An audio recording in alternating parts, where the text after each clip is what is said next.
the first thing that would came to our mind will be Al-Qaïda. There was an understanding of the threat, but it was not that high on anybody's priority list. On a baissé la garde. We have suffered great loss, and in our grief and anger, we have found our mission and our moment. At CIA, the attitude was, we'll put some guys on a helicopter and fly into Afghanistan tomorrow. We know how to invade countries, unfortunately. Beaucoup de talibans ont été tués, mais la plupart ont été dispersés. Où sont-ils allés?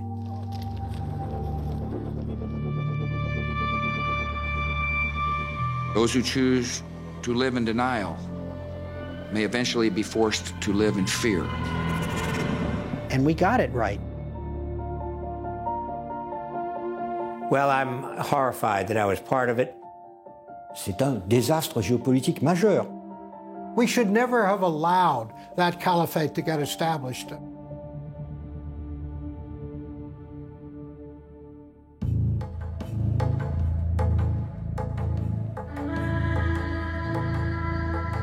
C'est le lion du Panjshir, l'icône de la résistance afghane. Dans sa vallée, le commandant Massoud arpente la ligne de front avec les talibans et reçoit les journalistes étrangers. Ce 9 septembre 2001, ce sont deux reporters arabes qui se présentent à lui. We were always following him in order to make a big archive of his images. So that day, I had my own camera, and I just wanted to capture the interview. We were 4 people, me, another friend, and these 2 Arabs. The leader asked them, who you are, how did you came to Afghanistan, what kind of questions they have. At least one of the questions was that if you take over Afghanistan, what you gonna do with Al-Qaïda and the leader of Al-Qaïda, Osama bin Laden. And I was busy with my camera maybe for 15, 20, 30 seconds that I heard the voice of explosion. The voice was not so strong, just like when a football is exploding. Then when I looked back to the building, I saw that all the doors and windows are crashed, there were gas and smoke. La caméra des faux journalistes a échappé à la vigilance des gardes. Les 2 hommes, en réalité membres d'Al-Qaïda, y ont dissimulé une charge explosive. I was with my grandmother. I was sitting with her and we were having food. My sister was with us as well. And I picked up a spoon to eat, and then it fell off my hand. And all of a sudden there was a rush of stress and adrenaline in my blood vessels and vein, and I was really scared and feared. And my grandmother asked me, "What is happening to you?" I said, "I don't know, but I have this strange feeling something happened to my father." At the exact moment when the attack and the blast happened, hundreds of miles and kilometers away from where it happened,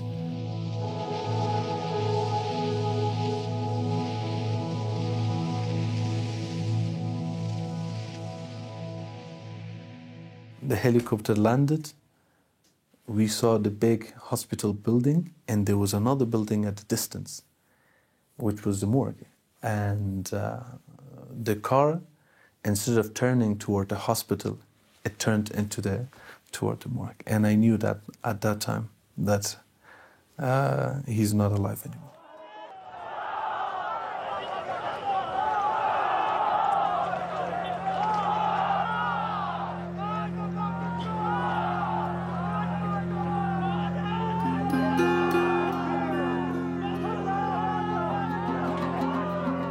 Malgré la perte de leur chef emblématique, les principaux responsables de l'Alliance du Nord parviennent à maintenir l'unité du mouvement. Les héritiers de Massoud doivent faire face à la poussée des talibans, qui contrôlent déjà la quasi-totalité du pays. Al-Qaïda was working with Taliban right from the beginning.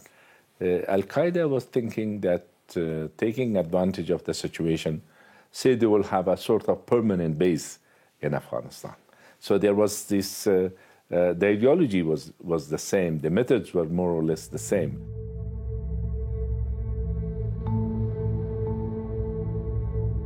Ce que le monde ne réalise pas encore, c'est que l'assassinat de Massoud n'est qu'une première étape.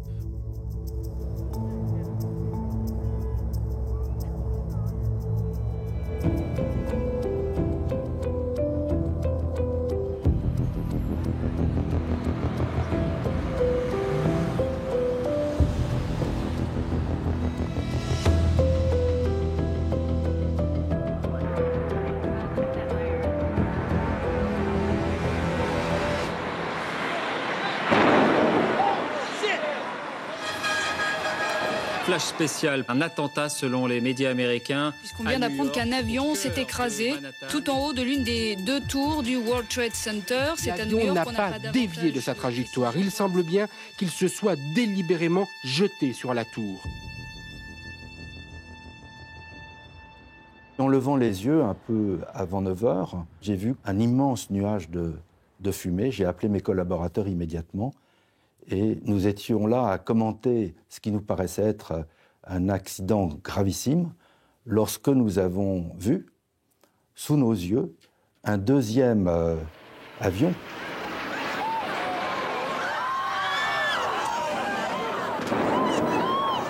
Et à ce moment-là, on a compris que ce n'était pas un accident, mais que l'Amérique était attaquée, qu'elle était en guerre.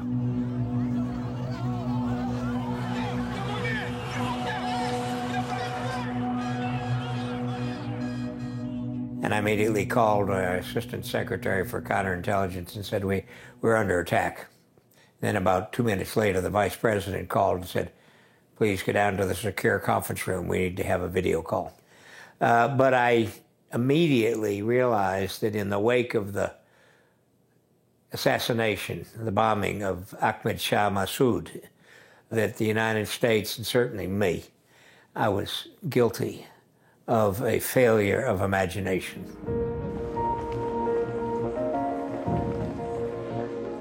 Depuis des années, Massoud l'Afghan tentait de mettre en garde les Occidentaux contre la menace d'Al-Qaïda. Il le répétait inlassablement, comme lors de sa visite au Parlement européen de Strasbourg début 2001, ou encore lors de l'une de ses toutes dernières interviews, ici, 1 mois avant sa mort. Si Osama Ben Laden n'est pas occupé en Afghanistan, je pense que leur réseau ils feront beaucoup de dégâts à l'extérieur. Yes, of course. They were listening, but no action. Alors, dans la vallée du Panjshir, on comprend très vite que ces attentats aux États-Unis sont liés à l'Afghanistan. The people who are responsible for 9/11 are the same people who were responsible for my father's assassination. When these 2 Arabs entered our territory, it was almost 15 days before the 9th of September. Means that the plan was to assassinate the leader much more before 9th of September. If they succeed to do that, then they would have had enough time to clean up Afghanistan before the 9/11. I can tell you, it was interesting because when Ahmed Shah Massoud was killed, the Taliban was elated. They were absolutely elated. They thought, this is it, okay, without Massoud, finally we're going to win the war, etc., etc. La principale poche de résistance aux talibans et à Al-Qaïda n'a pas été vaincue. Une épine dans le pied pour Osama Ben Laden, qui sait parfaitement que dans leur riposte, les États-Unis pourront s'appuyer sur ces anciens soldats de Massoud. Au sein de la CIA, des agents tentent désespérément ces dernières années de faire d'Al-Qaïda la priorité du renseignement américain. Mais à Langley, le siège de l'agence, la direction fait la sourde oreille. I recruited a source who was a member of Al-Qaïda. So we fully recruited him. He went to work for us.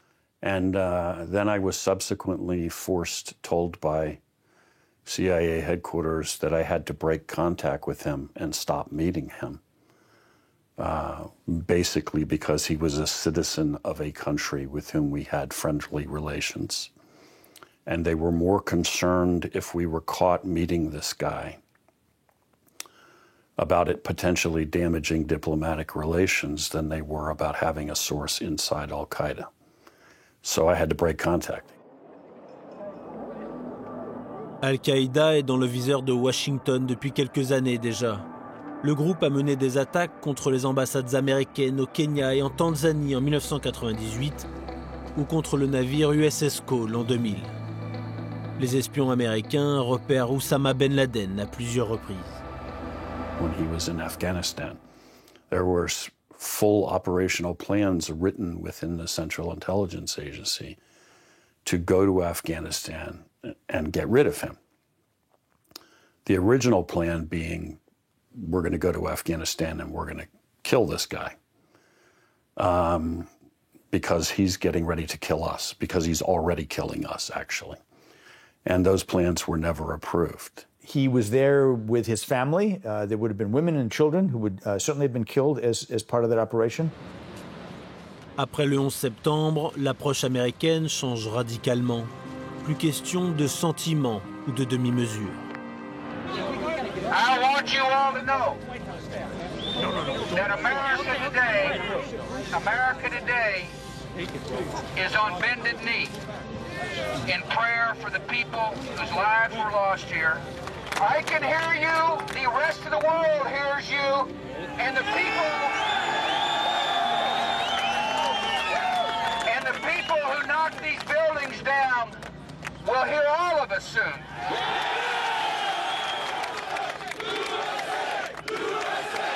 The day after 9/11, certainly within 24, 48 hours of that, I was back at CIA headquarters. And, and then there was a lot of anger, followed very quickly by okay, can we take the gloves off now? And can we now go do all of the things that we've been trying to get you to let us do? Like, it's too late, thousands of people are dead, but can now we finally be allowed to go end this? Moins de 48 heures après les attentats, la CIA tente désespérément d'infiltrer l'organisation terroriste au plus vite pour obtenir des informations et mieux l'anéantir. Certains se rappellent alors de l'ancienne source de Sam Fadis. Somebody from Counterterrorism Center actually came to talk to me and asked me if I knew how they could make contact with this guy and where they could find him. Which is a ridiculous question, right? He was a terrorist, wasn't my friend, wasn't my brother. We didn't keep in contact socially. He never knew my true name, obviously. You don't hang out with terrorist sources. You don't send them Christmas cards. Where is he? If I could guess, he's out there right now organizing follow-on operations to kill Americans. That's my guess. We have a great intelligence agency. We're still not the best intelligence in the world. And why? Because we don't have to be. We're not the Israelis. We're not being attacked on all sides. We're the free, democratic, open society with an open border to the south. Come on, what could go wrong here? And all of a sudden we discover evil exists. Et si démocrates comme républicains n'ont pas assez prêté attention à la menace terroriste, c'est que l'époque semble bien calme. You've got to remember in the 90s that we were celebrating the peace dividend. The wall came down. We cut back our intelligence investment, our funding for our intelligence community drastically. C'est vrai que la chute du bloc soviétique, la fin de l'apartheid en Afrique du Sud, l'idée qu'on allait arriver à un accord entre les Palestiniens et les Israéliens dans le processus de paix engagé par Rabin et Arafat, ont créé pendant un certain nombre de mois, de longs mois, un climat qui était un climat plutôt optimiste, effectivement. Ça a été, le 11 septembre, la fin d'une période brève, que je n'appellerais pas d'euphorie, mais de tranquillité internationale. Suddenly we discover, whoa, we don't have enough Arab speakers. We don't have enough Persian speakers. We don't have dialect speakers. Yes, we don't have enough of what we need. So if I'm correct, you say all of these, and I mean 9/11 attacks, was preventable? Without question, absolutely it was preventable. L'Amérique découvre ses failles. Le choc des attaques n'est pas encore passé, mais l'heure est déjà à la vengeance. Our grief has turned to anger, and anger to resolution. Whether we bring our enemies to justice or bring justice to our enemies, justice will be done. The first decision was to give Taliban a chance to hand over Osama bin Laden and Al-Qaïda. And the first message to the Taliban in Afghanistan was, if you do that, you can remain in power. They had a very short deadline. They made it clear they were not going to turn over any of the Al-Qaïda leadership. And so it followed inevitably from that we would take military action. À l'évidence, l'Occident ne pouvait pas le comprendre, n'a vu là, et je comprends que n'a vu là qu'un acte de sauvagerie, et face à une bête sauvage, qu'est-ce qu'on fait? On la bat. On n'essaye pas de calculer pourquoi elle vous a mordu. Vous voyez, Every nation in every region now has a decision to make. Either you are with us or you are with the terrorists. Les décombres sont encore fumants. Moins de 10 jours après les attentats du 11 septembre, Jacques Chirac est le premier chef d'État étranger à se rendre sur place. Une visite prévue de longue date et que le président américain a tenu à maintenir. Le message est clair, les États-Unis sont touchés, mais toujours debout. Chirac a d'entrée de jeu dit au président américain que nous étions prêts à lui apporter toute notre aide. Le président Chirac lui a dit il n'y a qu'une chose que vous ne pouvez pas me demander, ce sont des opérations homo, c'est-à-dire des assassinats ciblés. Le président Bush était très surpris, je dois dire. On n'a pas le sentiment que cette administration va utiliser cette horreur pour conduire des guerres de grande ampleur ou pour se lancer dans des aventures militaires.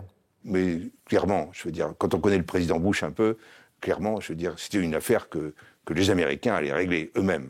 C'est évident.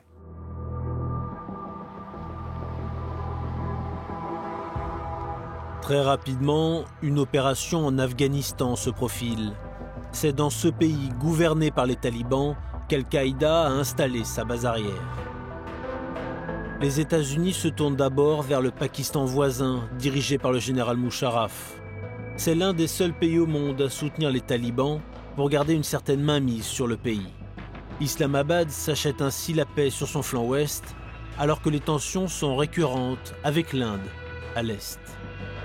Le 11 septembre 2001, le général Mahmoud Ahmad, chef des services de renseignement militaire pakistanais, est en visite à Washington. He came in to see me and he wanted to explain to me that I had to understand the history of the Taliban and whatnot. And I said, no. General history begins today. And here are 6 demands or 7 demands that Secretary Powell and I wrote ourselves on a piece of paper and gave it to him and said, please get in touch with President Musharraf, talk to him about this. We need yeses on all of them, not yes maybes, yeses. He was very angry with me, and I could see that he was reluctant. I took him into my back office where I had displayed a Star of Pakistan, an award that was given to me during the Soviet war for supporting the Mujahideen from Pakistan. And I said to him, do you know what this is? And he said, of course, it's the Sitari Pakistani. And I said, that's right. And if you do not agree to our demands, no American will ever receive one of these again. I promise you. Next day he came in and said President Musharraf had agreed with everything. The version that General Musharraf has given was that the message that was conveyed by General Mahmoud was that you are with us or we will bomb you into the Stone Age. In the subsequent months, I can tell you that my relationship with the ISI, the Pakistani Intelligence Service, shifted 180 degrees. Anything that we wanted with regard to Al-Qaïda, they would give us, and we cooperated very, very closely. But those same rules did not apply to the Taliban. Les renseignements américains ont réussi à entrer en contact avec le Mollah Osmani, un adjoint du Mollah Omar, le fondateur des talibans. C'est Robert Grenier, le chef de station de la CIA dans la région, qui va à sa rencontre. L'espion veut le convaincre de lâcher Ben Laden. And he did something that I've never seen a Pashtun tribal leader do before. He took off his turban and he put it on the table beside him. And he seemed hopeless because he knew what a disaster was going to befall them if they went to war with the United States. And he said, tell me what I should do. So I said, look, we know that Mullah Omar can't, for many reasons, he can't break with bin Laden, but you can. You can do what Mullah Omar can't. It's up to you to save the movement. Nobody's saying that you should harm Mullah Omar, but you need to put him under house arrest. You need to immediately make a public statement saying what you're doing and why. You need to rally the rest of the Shura. And of course, we just went through the whole list, basically, how do you launch a coup? And he listened to me. He said, okay, I'll do it. And it was like a weight was lifted off his shoulders, and then he jumped in his vehicles, and off they went back to Kandahar. So I was hoping against hope that his resolve would survive the trip to Kandahar, but I feared that it wouldn't, and in fact it did not. À défaut de convaincre les talibans d'abandonner Al-Qaïda, Washington s'apprête à les déloger du pouvoir par la force. Donald Rumsfeld, le secrétaire à la défense, met le Pentagone en branle pour préparer l'offensive. Mais les militaires affirment que le temps important de préparation pour s'engager dans un pays si lointain et compliqué ne permet pas d'agir aussi vite que le souhaite George W. Bush. Rumsfeld was furious with the Army for not being able to get major ground forces into Afghanistan on a timely basis.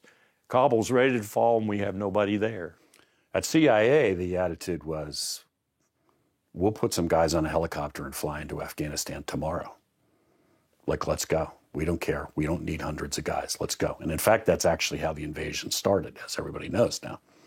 Old Russian helicopter and about 8 CIA guys, and fly in with bags of money to talk to a bunch of tribal leaders that fortunately we had maintained contact with over the years.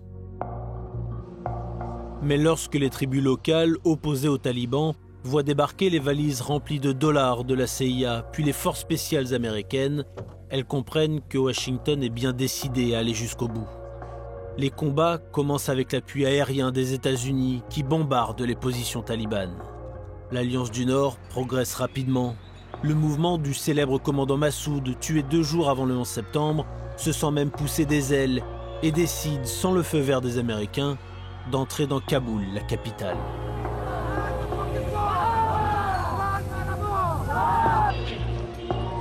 کابل به دلیل رفتار نادرستی که طالبان انجام داده بودند یا به یک شهر پرعقده تبدیل شده بود. نکنه که اگر ما وارد نشیم در کابل قتل و قتال بیشتر شود، مردم به فکر انتقام گیری شوند، کابل خدای نخواسته مورد چور و چپاول قرار بگیره. دوم، اگر ما وارد به شهر کابل نشیم نکنه که طالبان دوباره بازگشت بکنن. The military operation, military and CIA operation that defeated the Taliban and took Kabul is probably the most brilliant American military operation since the Second World War. Done exactly right, in my opinion. Very few Americans. U.S. air power. Tribal allies. The Taliban is destroyed. The beginning was quite straightforward. We know how to invade countries, unfortunately. Les membres d'Al-Qaïda se terrent désormais dans les montagnes afghanes. La Maison-Blanche veut éviter un vide du pouvoir et que le pays ne sombre dans le chaos. Plusieurs États étrangers acceptent d'intervenir militairement en Afghanistan. Jacques Chirac notamment tient parole, mais lui et son Premier ministre Lionel Jospin restent très prudents.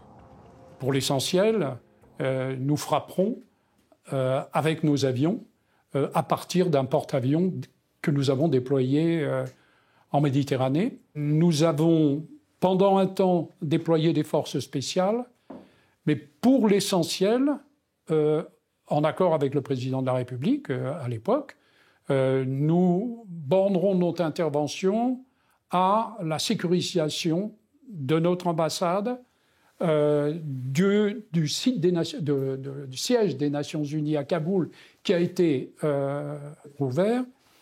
Au moins tant que je suis au gouvernement, jusqu'en 2002, donc, nous n'entrerons pas dans l'engrenage militaire afghan. Ce qu'il faut bien dire, c'est qu'un certain nombre de pays n'arrivaient pas là pour combattre.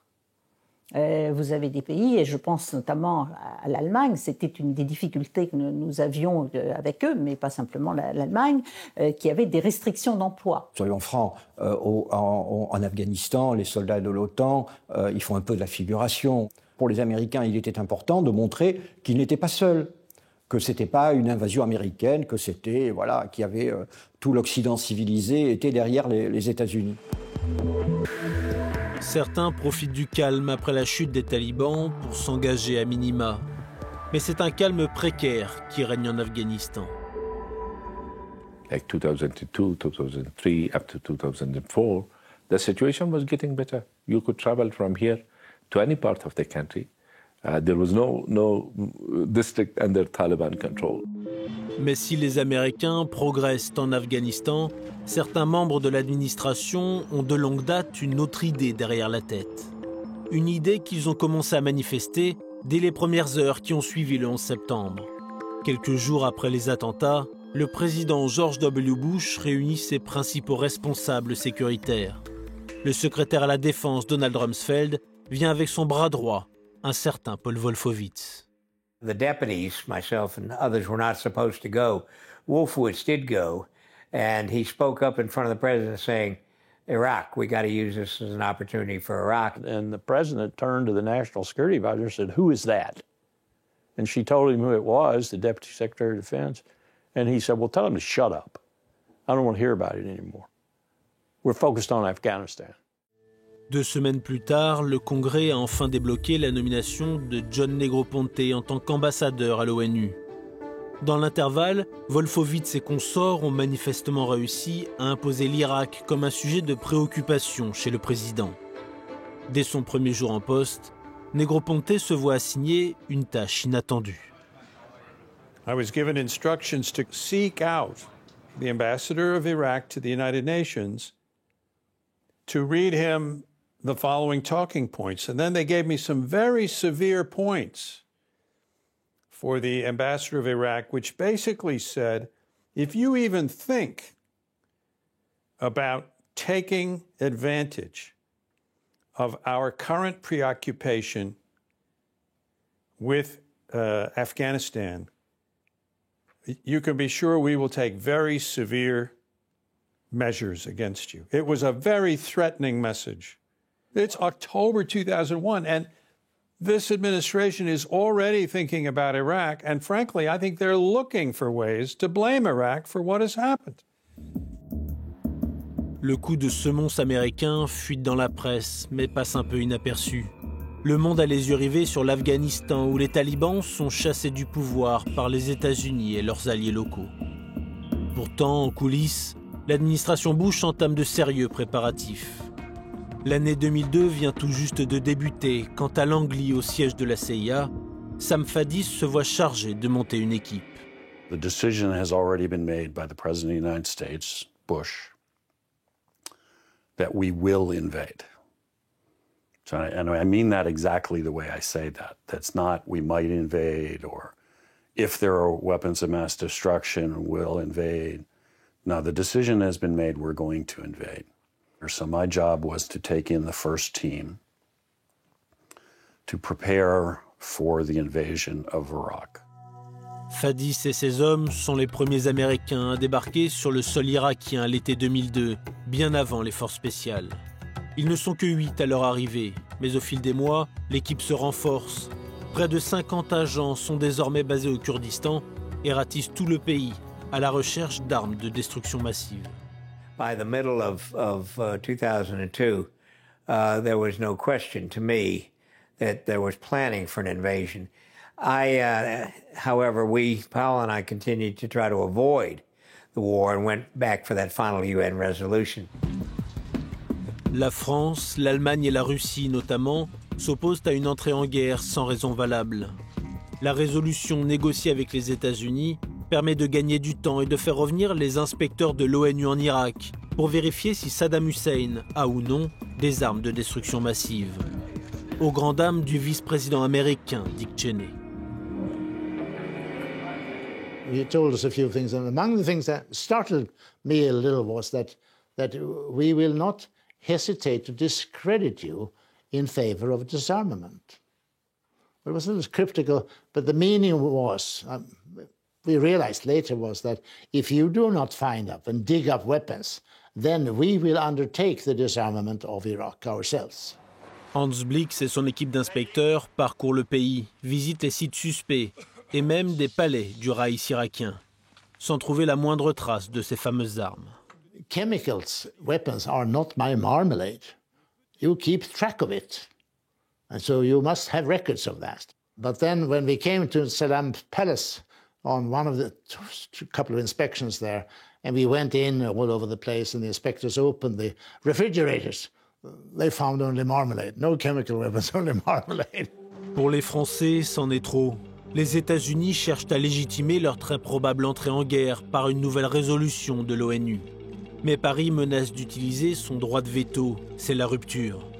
Quelques semaines plus tard, Dominique de Villepin l'exprime vivement devant les Nations Unies. C'est un vieux pays.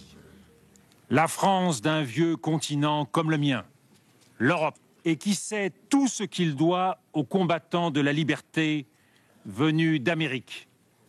Fidèle à ses valeurs, il veut agir résolument avec tous les membres de la communauté internationale. Il croit en notre capacité à construire ensemble un monde meilleur. Alors vous le savez, on n'applaudit jamais au Conseil de sécurité, il a été applaudi spontanément, on a senti que quelque chose se passait. C'est vrai que ce jour-là, la France a été la voix d'une grande partie du monde. Et ce n'est pas négligeable. Ce discours magnifique a été perçu à Washington comme une claque. Et Colin Powell m'a convoqué dans son bureau en disant « Sergent David, j'ai essayé de vous aider pour plaider la cause de la raison face aux autres, c'est-à-dire le vice-président Dick Cheney, c'est-à-dire le ministre de la Défense Don Rumsfeld.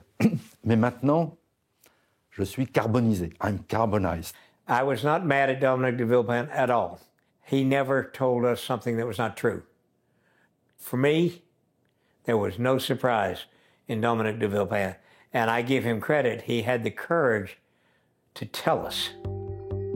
Au sein de l'administration Bush, deux camps s'opposent. Les va-t-en-guerre menés par le vice-président Dick Cheney et le secrétaire à la Défense Donald Rumsfeld, et les partisans de la négociation, incarnés par Colin Powell et son équipe. Lawrence Wilkerson reçoit un jour la visite d'un colonel du Pentagone, bien embêté. He said, well, they think you're spies. Spies? Spies for whom? They just don't like, your boss, Secretary Powell. Oh, okay, so you're telling me that we can't talk anymore? We want to talk, the colonel said to me. We want to talk. We need to talk. But Secretary of Defense told us we can't. So I realized that part of it, if not a large part of it, was they were talking about Syria, and they were talking about Iraq, and they were talking about Iran, and they were war planning for those countries. And they didn't want us to find out about it. Fin janvier 2003, Colin Powell quitte la Maison-Blanche pour rejoindre son adjoint au 7e étage du département d'État. George Bush vient de l'informer. Il va devoir prononcer un discours devant le Conseil de sécurité de l'ONU pour présenter les preuves américaines. Le bureau du vice-président vient de lui fournir un dossier complet. He said, frankly, pardon me, but it looks like crap. He said, so I'm going to go out to the CIA and spend the next several days out there going through each piece of intelligence to make sure that it stands up. Powell, flanqué de son fidèle chef de cabinet, passe donc la semaine à Langley, où le directeur de la CIA, George Tenet, met ses agents à disposition. When I got out there, I had no intelligence expert, professional intelligence expert, to tell George Tenet to go screw himself. You know, you're wrong, George. Sorry, let me tell you why you're wrong. So I failed there. Then I went out to the CIA and lived there for about 6 days and 6 nights.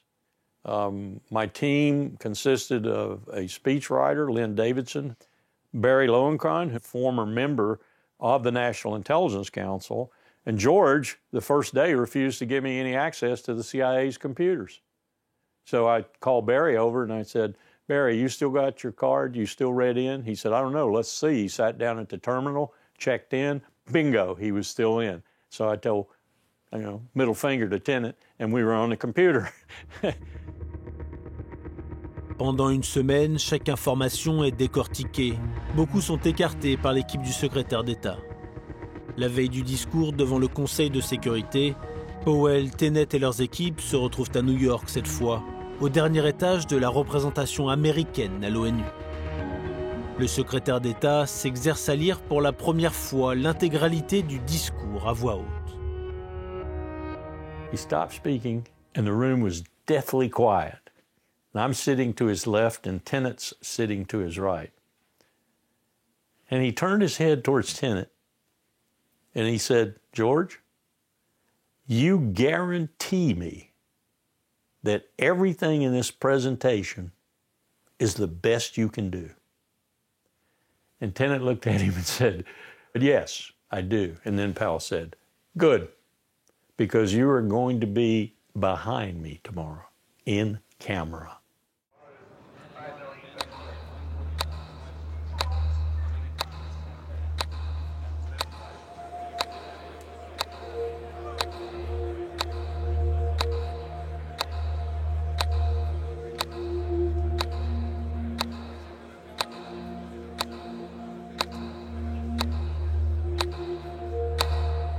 Saddam Hussein and his regime are busy doing all they possibly can to ensure that inspectors succeed in finding absolutely nothing. Je me penche vers Dominique de Villepin et je lui dis, ici dans cette salle, personne ne croit ce qu'il dit, je veux dire. Et peut-être pas lui-même. I sat across him from the table and I remember very well that I felt increasingly skeptical about it because it didn't square at all with our experience. We have diagrammed what our sources reported about these mobile facilities. Here you see both truck and rail car mounted mobile factories. We know what the fermenters look like. We know what the tanks, pumps, compressors, and other parts look like. How do you know these things? Who told you these things? And why can't we find any of the same stuff? We're here all day, every day, month after month after month, running, by the time we were done, hundreds of sources. But we can't find it. But one thing I can assure you is he had no intent to deceive anybody. There was no intention to deceive. He was simply acting on mistaken and incorrect information. He says it's a blot on his record which will never go away.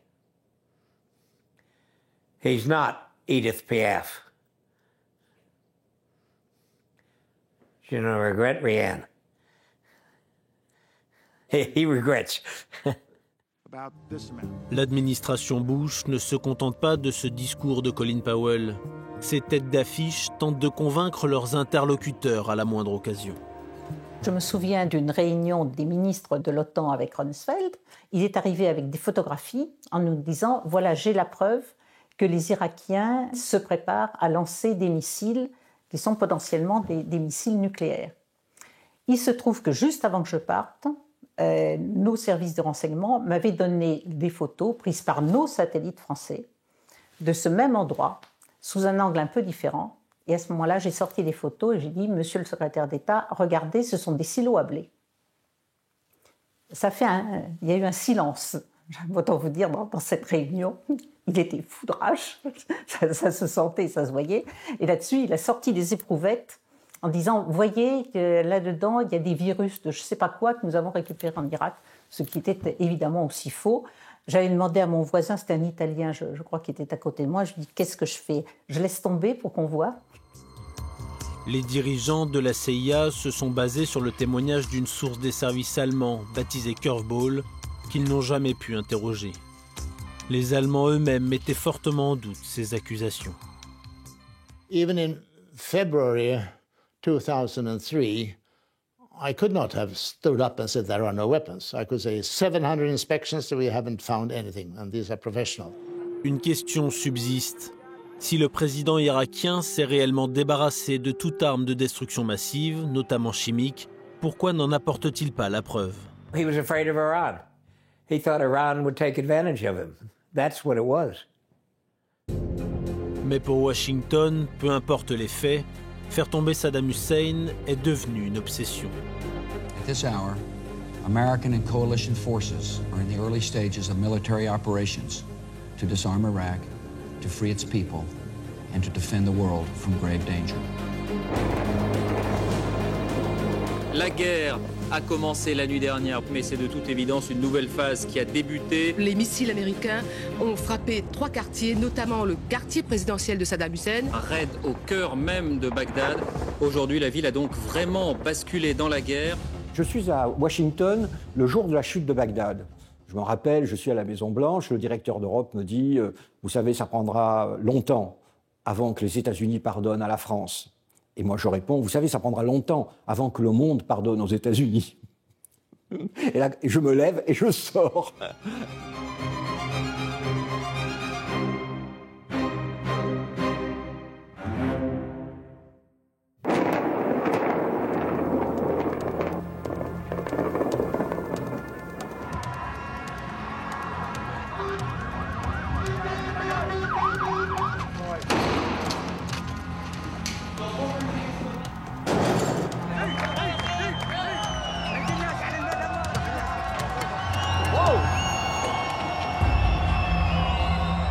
It went very quickly, and it was anticipated that the campaign militarily would go very quickly.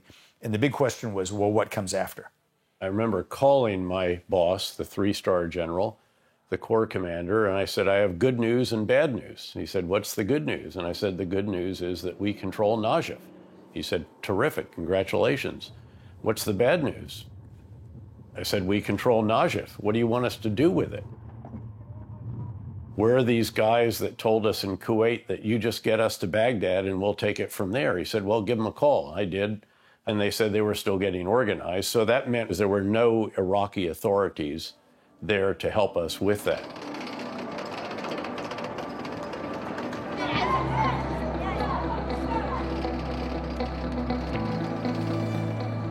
Everyone thought George Bush was a hero. Then about a week after that, the looting started. And the citizens of Iraq realized, there's no authority. None. And that's when our troubles really began. L'administration Bush ne connaît pas le doute. Guidée par une détermination quasi mystique à chasser Saddam Hussein du pouvoir. Et elle n'a pas encore pardonné à ceux qui se sont mis sur son chemin.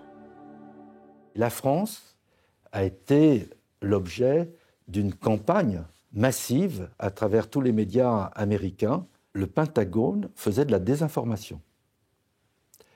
C'est-à-dire qu'il disait la France livre des armes à Saddam Hussein pour abattre nos avions. La France fait tout pour que notre opération ne marche pas. Les Américains nous interdisaient d'utiliser la voie rapide de la route qui conduisait ou nous ramenait de l'aéroport, ce qui nous obligeait à prendre la voie lente, alors qu'il y avait une dizaine d'attentats par jour en moyenne. Les Américains, eux, d'ailleurs, ne prenaient même pas cette autoroute, ils se déplaçaient en hélicoptère. Donc ils exposaient notre vie quasiment volontairement. Mais une fois sur place, les Américains se retrouvent avec un pays sur les bras à gérer. Le chef de la diplomatie, Colin Powell, et la conseillère à la sécurité nationale, Condoleezza Rice, poussent la Maison-Blanche à assumer ses responsabilités. Howell and Condi are the ones who convinced the president that he has occupying power responsibilities under the Geneva Accords and under international law writ large, and that he's got to stay. And then Jerry Bremer gets picked, and Jerry Bremer goes in to be the proconsul, and so forth and so on. L'ancien diplomate Paul Bremer, surnommé Jerry, est nommé à la tête de l'autorité provisoire. Il devient de facto le chef de l'État irakien et à carte blanche du président Bush, notamment pour mener à bien la débasification. Le Baas était le parti unique sous la dictature de Saddam Hussein, un passage obligé pour tout poste à responsabilité dans le gouvernement comme dans l'armée. I was present at a meeting before the invasion of Iraq with President Bush. 2 decisions were made by the president. First was we would debathify only to a certain level. The second decision was one that we actually, from military airplane, dropped leaflets onto the soldiers, and it said, "Soldiers of the Iraqi army, go home. We will call you back." One of the first things Bremer did when he was in Iraq was in some fashion turn around those 2 decisions and reversed them. He disbands the entire military. And I remember one of the colonels saying to me, "Do you know what that meant? That meant that something like 50,000 Republican Guard soldiers went home with their weapons and said, 'I'm now opposing the government.'" Automatically, just like that. So Jerry did that. I was presented with the order before I left Washington. I was given it by the Defense Department and told that it had been coordinated entirely within the U.S. government. Bremer dément toute responsabilité, mais dit avoir fait une erreur, avoir confié une partie de cette tâche aux Irakiens eux-mêmes. أنا كنت أحد الذين أيضا شركاء في هذه اللجنة في هيئة إشادات البعث. البرنامج تأتي أهميته من أن العراق محكوم إلى هذا الحزب، وهذا الحزب حزب دكتاتوري وحزب إرهابي، وليس من الصحيح والمعقول أن يبقى أعضاء هذا الحزب طليقين كما حصل في ألمانيا بالنسبة للحزب النازي. لذلك كان من الطبيعي جدا ومن الضروري أن تحصل عملية عزل وإبعاد هؤلاء عن إدارة الدولة الجديدة. People make false statements about it. They say that this order collapsed the Iraqi government. This is nonsense. The order was designed to affect only the top 2% of the party. In fact, one of the results was that the school teachers were all thrown out. School teachers, had to join the Ba'ath Party in order to be teachers. They were no threat by and large, but kids weren't being taught in school because the teachers had been de-Ba'athified. So it really was a disaster. لا شك في أن بعض الأساتذة الذين حصلوا على درجة أستاذية أو دكتوراه في الجامعات كانوا بعثيين، بل بعضهم كانت رسالته الدكتوراه أو الماجستير عن خطابات صدام حسين. هل يستحق هذا الأستاذ أن يكون أستاذا في جامعة وهو يكتب رسالة دكتوراه في خطابات صدام حسين؟ Robert Grenier se rend toutes les semaines à la Maison-Blanche. Ce responsable de la CIA informe le président Bush de l'évolution de la situation en Irak. Un matin, Grenier a la surprise de découvrir que Paul Bremer se joint à la réunion. There's Paul Bremer sitting there. So which made it a little bit more uncomfortable because basically we were saying that the policies that are being pursued by Mr. Bremer are a disaster and this is what they're leading to. But we delivered that briefing to the president. And the president looked at Bremer, and I remember as clear as though it were yesterday. He said, "What do you say, Bremer?" And Mr. Bremer said, "I just don't see any way forward other than along the lines that we're pursuing right now." And that was the end of the meeting, and things went on from there. And that really was the source of the original large numbers of individuals who would become insurgents or extremists. Noting that you had some others, of course, who were truly who became true Al-Qaïda affiliates, Al-Qaïda in Iraq, led initially, of course, by Zarqawi until his death in 2006. But that was these these two decisions were truly catastrophic and represented setbacks from which we could never fully recover. I respect the American generals who think that this was a mistake, but they didn't have the responsibility that I had, which was to get it right. And we got it right. Cette invasion a des répercussions au-delà des frontières du pays. Car pendant que les Américains mettent toutes leurs forces dans la bataille en Irak, la situation s'aggrave fortement en Afghanistan.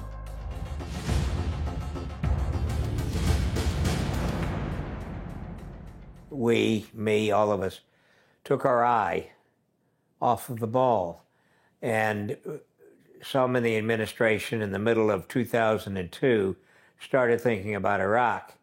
And we put Afghanistan, frankly, on automatic pilot and turned our attention to Iraq and left Afghanistan just drift.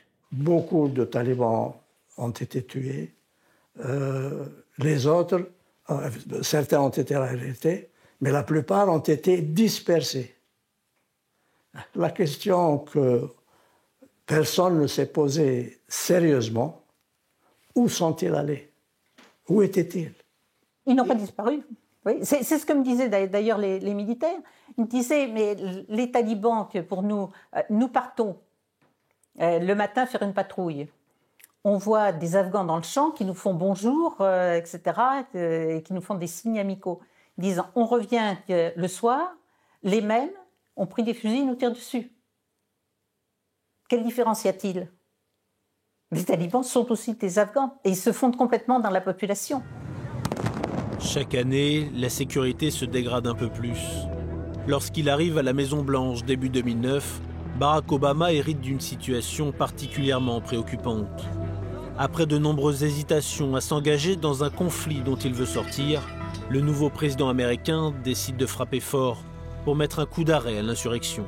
Barack Obama surged 30,000 troops into Afghanistan and said, 18 months from now, we're pulling them out. Okay, this is obviously a ridiculous thing to do. I mean, don't send them or send them and tell them to come home when they finish the job. En tout, plus de 100 000 soldats américains et des dizaines de milliers d'hommes de l'OTAN sont désormais déployés dans le pays. Mais les talibans ne sont pas à 18 mois près. Ils continuent leurs nombreuses attaques contre les soldats étrangers. Ils le savent, ces troupes finiront par partir un jour, contrairement à eux. D'autant qu'à Washington, on réalise peu à peu que depuis le début, les Pakistanais disent aux Américains ce qu'ils ont envie d'entendre. Let me right away say that Pakistan has taken a considered decision to be a part of the coalition, to be with the United States, to fight terrorism in all its forms, wherever it exists. May we? Of course. They were playing a double game. They were doing enough to keep the Americans off their back and to get the assistance from America. At the same time, certain elements of Pakistan armed forces were supporting the Taliban. But if you look at it from their perspective, they were protecting themselves because they couldn't be sure what the future would bring. 100% cooperation definitely never came from Pakistan. And the Bush administration's error was to think that it will be a gradual process. They were happy with 30-40% cooperation in the beginning, then 50%. They never understood that as long as it's not 100%, then it will regenerate itself. Le problème, c'est que nous sommes des Occidentaux, et j'aurais tendance à dire que justement notre vision, c'est la capitale, c'est la construction d'un État central.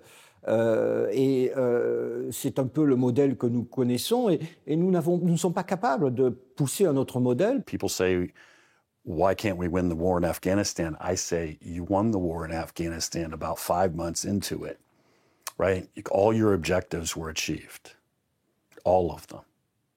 And then you came up with a brand new plan to turn Afghanistan into Switzerland in Central Asia. Mais l'administration Bush néglige la reconstruction, notamment économique, du pays. Elle n'y consacre au début du conflit que $52 par habitant, contre $814 au Kosovo ou même $1390 en Bosnie quelques années plus tôt. si vous donnez à quelqu'un un fusil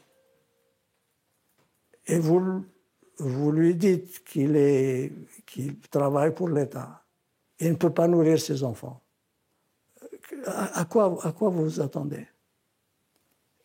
Enfin, il est obligé presque d'utiliser son fusil pour nourrir ses gosses. Ça, c'est une très, très grande question qui se pose dans énormément de pays du tiers-monde. C'est pas la peine de chercher midi à 14 heures. À 2000 km de là, en Irak, le controversé Paul Bremer a passé la main. Et là aussi, les Américains perdent le contrôle. Le 22 février 2006, un nouveau cycle de violence frappe le pays. Le dynamitage de la mosquée de Samara, qui était un lieu historique, déclenche quelque chose qui ressemble vraiment à une guerre civile, avec un très grand nombre de morts. On était à Bagdad à une moyenne de 3000 morts par mois. The different states in the region. So they encouraged the extremists to come from all the different countries to enter Iraq. They supplied them with hundreds or thousands of car bombs, and the extremists succeeded to instigate a sectarian tension among the Iraqis.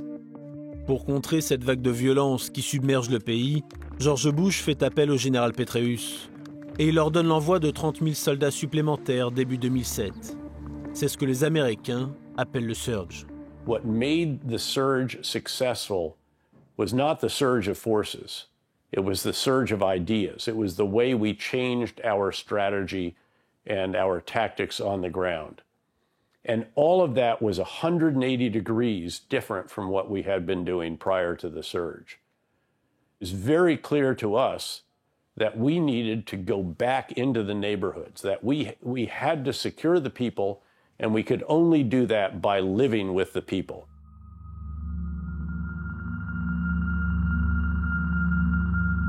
La guerre en Irak, c'est aussi la révélation de pratiques inhumaines menées par l'armée américaine.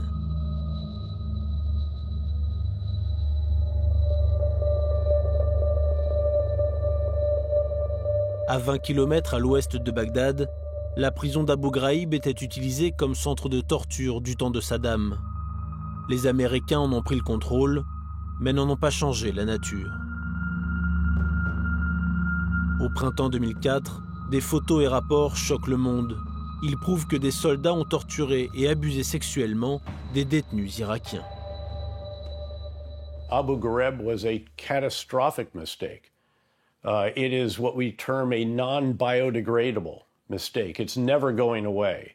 Maybe there will be a half-life at some point, but those images, those pictures, those photos are still online, very easily found, and that will continue to be a motivator for those who want to criticize the United States, to generate support for extremist activities. And it did galvanize Sunni Arabs in particular, again, to fight the United States in the years after that was discovered. Never before in the history of America has the President of the United States authorized human beings to be tortured. And that's what George W. Bush did, under the heavy influence of Vice President Dick Cheney and his counsel, David Addington. We violated domestic law, we violated international law for sure, when we tortured people. No accountability has been achieved. They're war criminals. If it means I go to jail as a war criminal, as long as they go to jail as war criminals, I'll be happy. Au fil des mois, Le Monde et notamment Colin Powell découvrent que les arguments pour entrer en guerre présentés par la Maison-Blanche et le directeur de la CIA, George Tenet, étaient tous fallacieux. I remember in August, he walked through the door to our offices and he said, "Have you heard the latest? George has still got those pictures up on his website. I said, pictures? He said, yeah, pictures of the mobile biological labs. They're still there. And I said, well, obviously, George still believes that they were mobile biological laboratories. And Powell said, well, I guess that's the only leg of my presentation that's standing because all the others had been taken down over the course of the summer. A week later, he comes back in and he says, George just called me. The last leg has collapsed. There were no biological labs. And I'm sitting there thinking, well, you know, you and I are both just naive as hell. That's the real problem. We're naive as hell. Si la politique mise en place par les États-Unis sème le chaos, les responsables irakiens que les Américains ont emmenés dans leur bagage en 2003 n'aident pas à apaiser les tensions.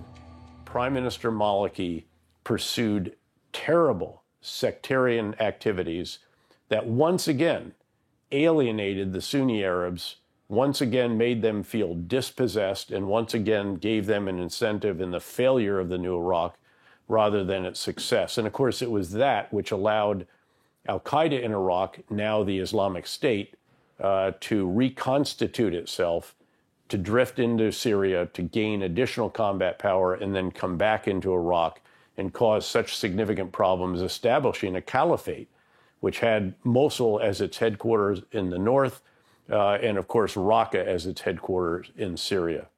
والله أنا ما أعرف شنو الخطأ في نظره، ربما هو يراه خطأ وأنا أراه صحيح، بس هو شنو الخطأ اللي تعرض إلا وأنه ارتكبناه الخطأ اللي موجود، هو ما كان معنا في كل مرحلة وجوده إلا كان منسجما يعني، وكنا نعمل معا واستطعنا أن نحقق انتصارات معا على داعش وعلى الإرهاب وإعادة توحيد العراق.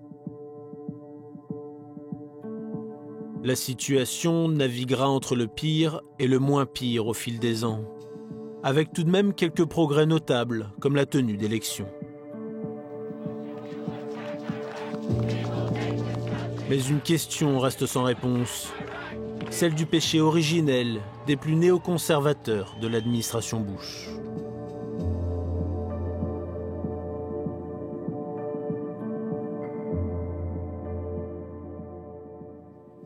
I think maybe the biggest question of them all. Why did they decide to go into Iraq?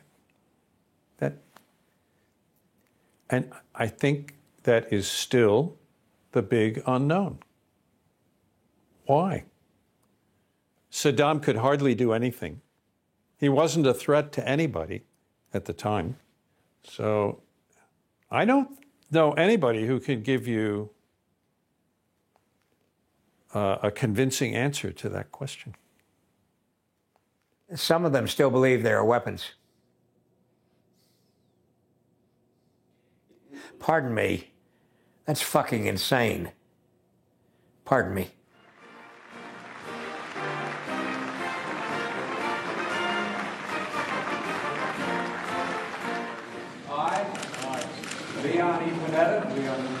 Do solemnly swear that I will support and defend the Constitution of the United States, support and defend the Constitution of the United States against all enemies, foreign and domestic. Against all enemies, foreign and domestic. When I became director of the CIA, the president brought me to the Oval Office and said that one of my most important priorities was to go after bin Laden. And as a result, I pulled together a task force at the CIA to do nothing else but to go after bin Laden. I said, that is your principal mission. And you are to report to me every week as to what is happening. À force de persévérance, cette équipe de la CIA repère le coursier de Ben Laden.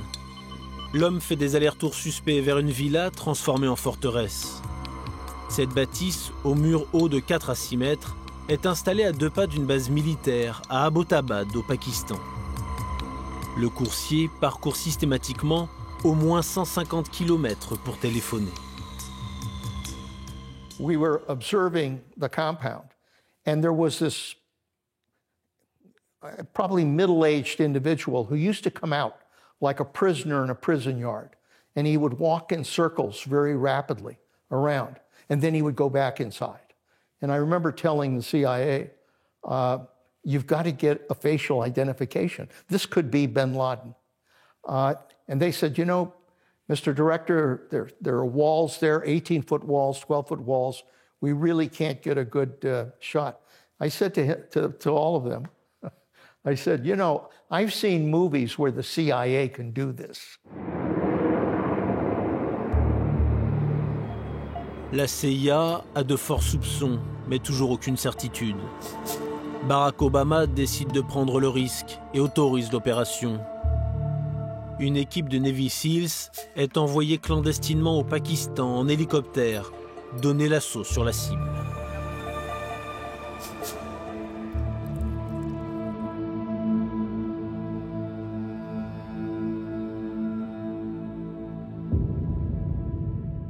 Tonight, I can report to the American people and to the world that the United States has conducted an operation that killed Osama bin Laden, the leader of Al-Qaïda.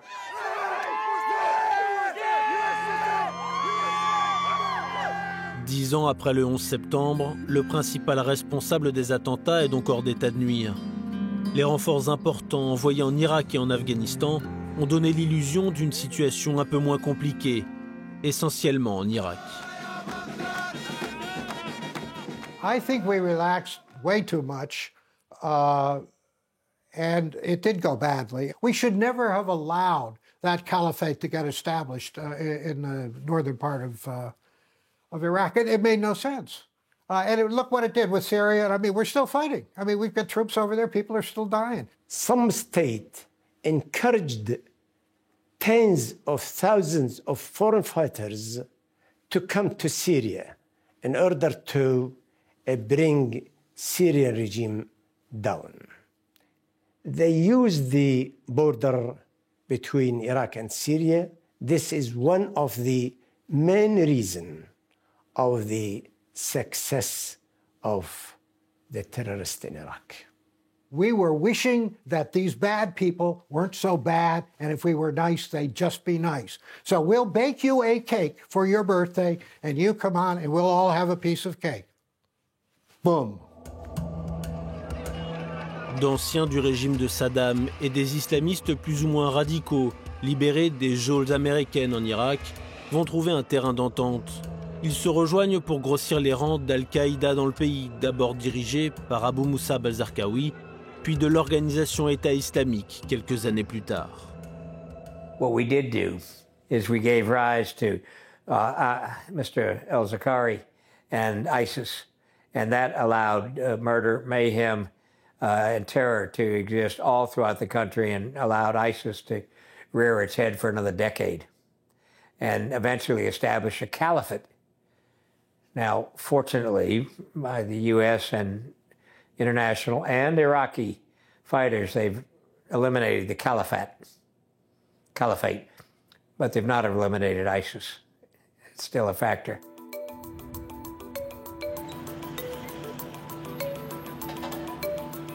Entre groupes terroristes, confusion politique et influence d'acteurs étrangers, l'Irak est loin d'avoir retrouvé sa stabilité et sa souveraineté d'antan. L'Irak était un pays qui fonctionnait. Il y avait à la tête un dictateur terrible, beaucoup de corruption. Mais la corruption qu'il y avait sous Saddam, c'était des enfantillages comparé à la corruption qui existe aujourd'hui. It was not a failure. The per capita GDP in Iraq today is 5 times what it was in 2003. The infant mortality rate has dropped. Life expectancy has gotten longer. So the Iraqis are better off today than they were under Saddam Hussein. Si les groupes terroristes qui ont frappé la région et l'Occident, comme Al-Qaïda et l'organisation État islamique, sont sunnites, à Washington, certains néoconservateurs persistent à penser qu'ils ne représentent pas la principale menace. Well, the Sunni Islamists don't have a nuclear weapons program either, nor do they have chemical or biological weapons program as Iran does. The fact is that the capability to inflict massive damage, well beyond the horror of 9/11, but much greater than that goes to the country that develops both the terrorist capability and the weapon of mass destruction, which is why Iran is the central threat. Paradoxalement, c'est la politique mise en place par ces mêmes néoconservateurs qui a renforcé leur ennemi juré. Quand je suis allé aux États-Unis, où John Negroponte, qui était devenu le directeur du renseignement national américain, m'avait reçu, m'avait accueilli, et j'avais rencontré aussi des collaborateurs du président Bush, et qui m'avaient dit, voilà, on entend dire de plus en plus que nous avons livré l'Irak à l'Iran sur un plateau d'argent. Qu'en pensez-vous? Et je leur ai répondu que ce qui m'étonnait, c'est qu'ils ne s'en rendent compte que maintenant. Les Américains avaient la force, avaient la capacité, avaient l'argent pour stabiliser le pays et pour le stabiliser autour d'un pouvoir chiite, proche de l'Iran. Ils faisaient, au fond, le boulot rêvé des Iraniens. C'est un désastre géopolitique majeur. L'Irak était un pays qui était le barrage face aux ambitions iraniennes, et tout ce qui découle au Moyen-Orient aujourd'hui provient de là. Si les Saoudiens et les Émiratis sont terrorisés par l'Iran, c'est justement parce qu'il n'y a plus d'Irak. Donc ils se sont rapprochés d'Israël. Si vous êtes à Abu Dhabi, évidemment que vous êtes inquiet d'avoir l'Iran en face de vous. La situation est encore plus compliquée en Afghanistan qu'en Irak. Les talibans, qui s'étaient évaporés en décembre 2001, contrôlent désormais la quasi-totalité du territoire et ont repris Kaboul avant même le départ définitif des Américains. En faisant des investissements très lourds, on a oublié deux choses. On a oublié la vie quotidienne et on a oublié le problème de la drogue. Si on n'éradique pas la drogue, on ne peut pas éradiquer le terrorisme. Parce que la drogue finance directement ou indirectement les mouvements terroristes qui perçoivent leurs impôts sur la drogue. N'oublions pas que l'Afghanistan est le premier pays producteur d'héroïne dans le monde. J'ai essayé d'en parler également au secrétaire général de l'ONU. Et je dois dire que j'ai eu un intérêt poli, bien sûr, parce qu'on est toujours poli dans les réunions internationales, mais il n'y a eu rigoureusement aucune suite. Malgré l'adoption d'une constitution avec un pouvoir central, le gouvernement afghan que dirigeait Ashraf Ghani n'avait jamais réussi à imposer sa loi sur l'ensemble du pays. L'ancien vice-président Yunus Qanouni dénonçait cette situation quelques semaines avant le retour des talibans à Kaboul. و دلیل از اینکه هنوز نیروهای دفاعی ما به مرحله خودکفایی نرسیدن، در حالی که روزانه قربانی میدن که مورد حمایت مردم ما قرار دارن. هنوز هم اتکای افغانستان یکی از ضعف‌های 20 سال گذشته مایی بود که اتکای افغانستان یعنی دولت افغانستان با کمک‌های بیرونی است. Je posais la question justement à Ashraf Ghani quand je suis allé lui faire ma visite de départ et je lui avais demandé comment il voyait la situation et comment il envisageait le gouvernement d'un pays dont 30% échappaient au contrôle du gouvernement. Et il m'a fait cette réponse pleine de sagesse que si je regardais l'histoire de l'Afghanistan depuis 400 ou 500 ans, eh bien je verrais que aucun gouvernement afghan n'a jamais contrôlé la totalité du pays. Et pourtant, me dit-il, l'Afghanistan existe toujours et existera toujours. Le retrait des forces américaines décidé par Joe Biden a été le dernier clou dans le cercueil des espoirs occidentaux et de la société civile locale.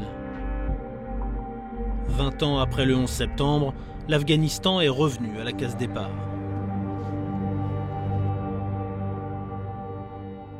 We still have to play a role in making sure that neither Iraq or Afghanistan again becomes a base of operations for terrorism.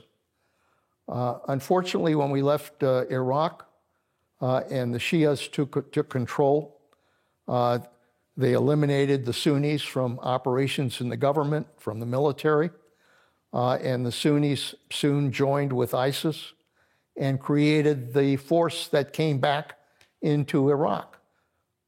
And the United States had to go back into Iraq to make sure that ISIS would not control Iraq. We have to make sure we don't make the same mistake in Afghanistan. L'administration Bush a entraîné le monde dans 2 décennies de guerre, avec des centaines de milliers de morts au bas mot, des milliers de milliards de dollars dépensés, des pays et une région qui ne se portent pas mieux, et une menace djihadiste aujourd'hui décuplée.